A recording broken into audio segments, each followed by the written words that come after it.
दोस्तों, एक गांव में नंदू नाम का एक लड़का रहता था जो अपने माता पिता की दिल से सेवा करता था। नंदू मन लगाकर पढ़ाई करता था। उसकी माँ घर संभालती थी और पिता दिन भर फेरी लगाकर सब्जी बेचा करते थे। पिता की कमाई से ही घर और नंदू की पढ़ाई का खर्चा निकल जाता था। एक दिन नंदू का पिता तेज बारिश में भीग जाने के कारण वे बीमार पड़ गए। फिर एक दिन अचानक उनकी मृत्यु हो गई। इस हादसे से पूरा परिवार हिल गया।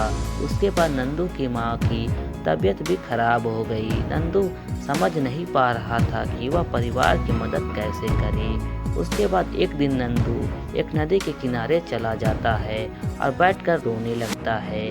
तभी वहाँ पर अचानक एक जादुई परी आती है और नंदू से बोलती है कि बेटा नंदू, क्या हुआ, तुम क्यों रो रहे हो।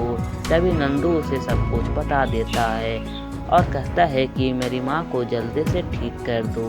तभी परी बोलती है, ठीक है नंदू, कल तक तुम्हारी माँ ठीक हो जाएगी, लेकिन मैं तो तुम्हें वरदान देने आई थी, तुमने तो अपने लिए कुछ नहीं मांगा। तभी नंदू बोलता है कि मेरी माँ ठीक होगी तो पूरे परिवार की देखभाल कर लेगी, इसलिए मैंने माँ के लिए कुछ नहीं मांगा।